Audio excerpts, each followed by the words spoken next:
The best compliment to all of you. This is Raju from Bihar. आज मैं बात करूंगा शादी के फायदे।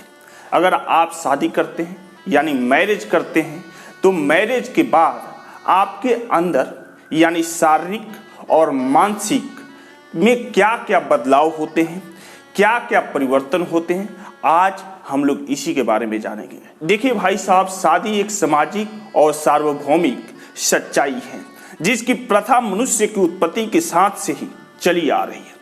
लोग शादी करके अपने जीवन की दूसरी पारी की शुरुआत करते हैं और अपने परिवार को आगे बढ़ाते हैं। अगर वास्तव में देखा जाए तो हर व्यक्ति के जीवन में शादी की महत्वपूर्ण भूमिका होती है। विज्ञान के अनुसार मनुष्य एक सामाजिक प्राणी है जो पूरी जिंदगी अकेले गुजारने में सक्षम नहीं होता है। जिस तरह हमें जीवन जीने के लिए समाज की जरूरत होती है, ठीक उसी तरह पूरी जिंदगी गुजारने के लिए एक जीवन साथी यानी एक लाइफ पार्टनर की जरूरत पड़ती है, ताकि हम उसका साथ पाकर अपने जीवन में आने वाली हर बाधाएं और हर समस्याओं से लड़ सकें। शादी एक ऐसी चीज है जो हमें सामाजिक समस्याओं को संतुलन बनाए रखने में मदद करती है। देखिए, शादी के जो फायदे होते हैं वो बहुत सारे फायदे होते हैं, लेकिन उनमें से 4 फायदे मैं आपके सामने बता रहा हूं। देखिए, पहला जो फायदा है वो अकेलापन दूर हो जाता है। पहला जो फायदा है वो अकेलापन दूर हो जाता है। दूसरा जो फायदा है वो मानसिक संतुलन बेहतर हो जाता है। तीसरा फायदा है सामाजिक जीवन संपूर्ण हो जाता है। और चौथा फायदा है सेक्सुअल लाइफ से आप अवगत हो जाते हैं। मैं एक एक करके बताना चाहूँगा, लेकिन सबसे पहले आपसे एक छोटी सी रिक्वेस्ट है, गुजारिश है कि अभी तक मेरे चैनल को सब्सक्राइब नहीं किए हैं तो प्लीज़ सब्सक्राइब कर ले और बेल आइकन का बटन अवश्य दबा ले, ताकि अगले वीडियो का नोटिफिकेशन आपके मोबाइल पर आसानी से जा सके। देखिए, पहला नंबर याद करके रखिए तो अकेलापन से आप दूर हो जाते हैं। शादी का सबसे बड़ा बेनिफिट्स जो होता है, जो लाइफ में आप लोनलीनेस यानी अकेलापन फीलिंग करते हैं, उससे आप दूर हो जाते हैं। देखिए, वैसे तो अगर आप कहें कि नहीं मेरे साथ दोस्तों का साथ है, मेरे भाई बहनों का साथ है, माँ बाप का साथ है, अपने कार्य का साथ है, तो भाई साहब ये परमानेंट के लिए नहीं है, ये फॉर ए शॉर्ट टाइम के लिए है। अगर आपके साथ दोस्त हैं तो दोस्त कब तक रहेंगे? देखिए, मैं यहाँ लिखा हूँ कि दोस्तों को छोड़ने के बाद दोस्त का जो शॉर्ट टाइम होता है, साल भर, 2 साल, 5 साल, 6 साल, 10 साल तक आपके साथ निभा सकते हैं। उनकी भी शादी होगी, उनकी भी पत्नी आएगी, उनके भी पति आएंगे और वो अपने पति और पत्नी के साथ चले जाएंगे। आप उस समय सिर्फ और सिर्फ अकेलापन महसूस करेंगे, और उस अकेलापन को कोई दूर कर सकता है तो वो आपकी पत्नी दूर कर सकती है, या वो आपके पति दूर कर सकते हैं। वो आपकी पत्नी दूर कर सकती है या वो आपके पति दूर कर सकते हैं, और ये तभी संभव है जब आपकी शादी होगी। दूसरा मैं बात करूं तो देखिए, भाई बहनों से अलगाव होने के बाद का जो अकेलापन आपको फीलिंग होगा, भाई बहन कब तक साथ देंगे? साल भर देंगे, 2 साल देंगे, 4 साल देंगे, 5 साल देंगे, वो भी अपने पति के साथ या वो भी अपने पत्नी के साथ कभी ना कभी अलग जरूर होंगे। जब वो अलग होंगे तो निश्चित रूप से आप अपने आप को अकेलापन पाएंगे, आप अपने आप को अकेला पाएंगे, और उस समय सबसे ज्यादा अगर कोई जरूरत है तो आपकी एक लाइफ पार्टनर की जरूरत है। वो आपकी एक लाइफ पार्टनर की जरूरत है। तो आप ये मन मस्तिष्क में बैठा कर रखिए, अपने दिमाग में बैठा कर रखिए कि वो अकेलापन अगर कोई दूर कर सकता है तो आपकी पत्नी या पति ही दूर कर सकता है। उसके बाद माँ बाप की स्वर्गवास होने के बाद माँ बाप का भी एक लिमिट टाइम होता है। वो भी आपके साथ परमानेंट नहीं रहेंगे, वो भी आपके साथ जीवन भर नहीं रहेंगे, वो भी आपके साथ टिल द डेथ तक नहीं रहेंगे।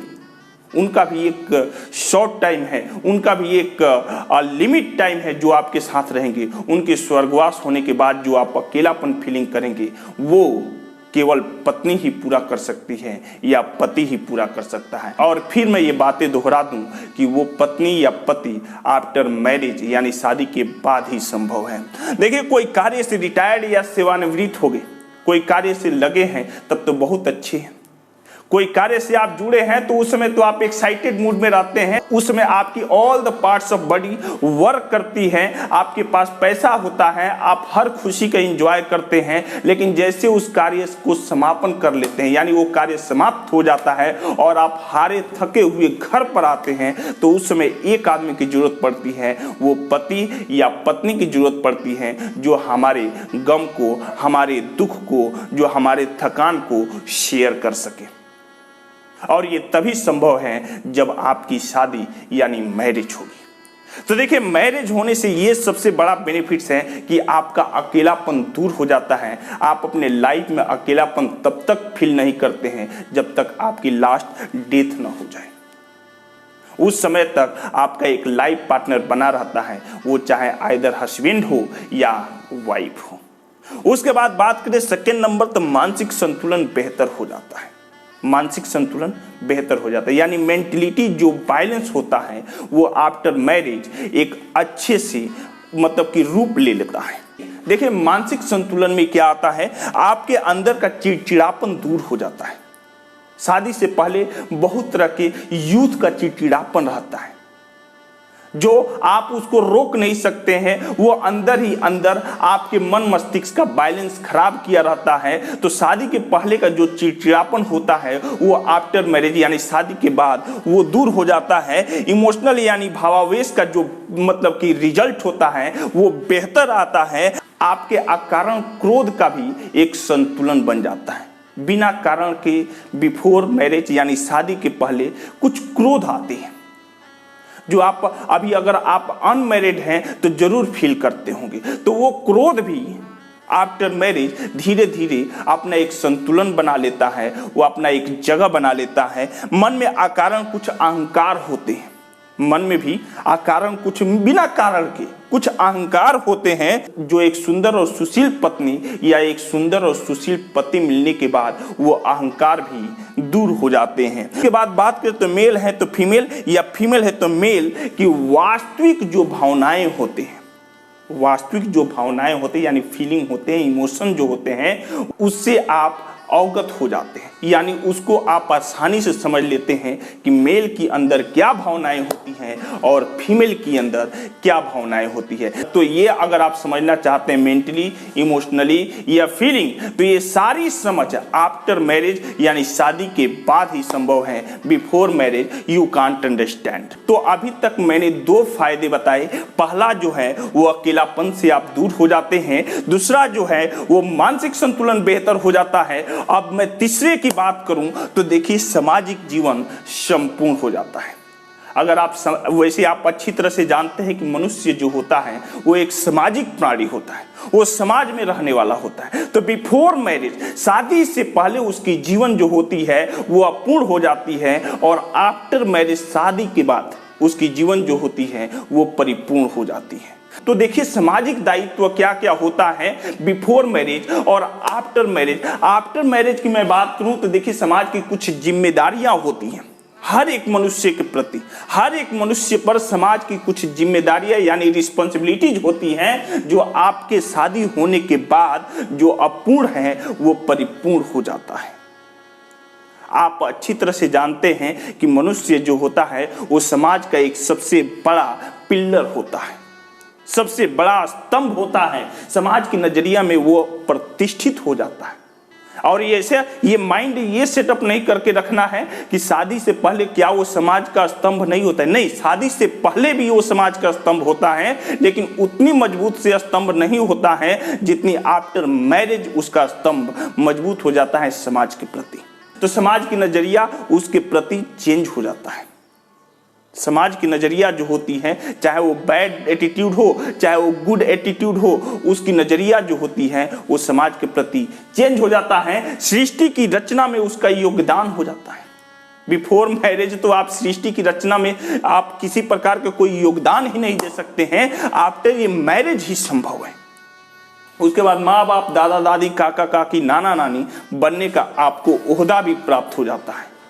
और आपके अंदर वो खुशी महसूस होती है कि एक माँ बनने की खुशी क्या होती है, एक बाप बनने की खुशी क्या होती है। कोई मुझे दादा कहता है तो क्या खुशी होती है, कोई मुझे दादी कहती है तो क्या खुशी होती है। ये सारे ओहदा आपको, यानी ये सारी पोस्ट आपको प्राप्त हो जाती है, और ये तभी संभव है जब आपकी शादी होगी।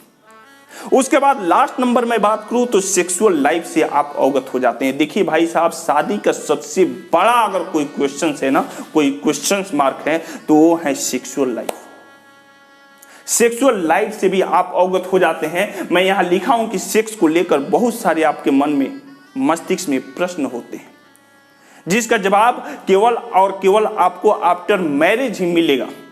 बिफोर मैरिज आप आसानी से उसको प्राप्त नहीं कर सकते। By the medical departments you can get knowledge, but you can't get practically knowledge. आप मेडिकल डिपार्टमेंट से तो ज्ञान की प्राप्ति कर सकते हैं अबाउट सेक्स, लेकिन प्रैक्टिकली आपको अगर ज्ञान की प्राप्ति करना है तो आफ्टर मैरिज ही संभव है।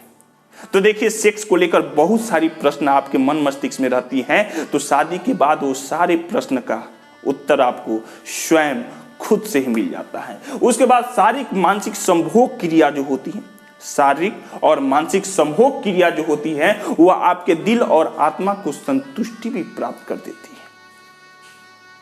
सेक्स के बाद शारीरिक मानसिक जो संभोग क्रिया जो होती है, जो एक दूसरे से आप आलिंगन होते हैं, उससे आपकी मानसिक और शारीरिक को संतुष्टि भी प्राप्त हो जाती है। और सबसे बड़ी एक और बात है कि एक सेक्सोलॉजिस्ट के अनुसार एक हिस्टीरिया नामक बीमारी है, डिजीज है, जिससे आपको छुटकारा भी मिल जाता है।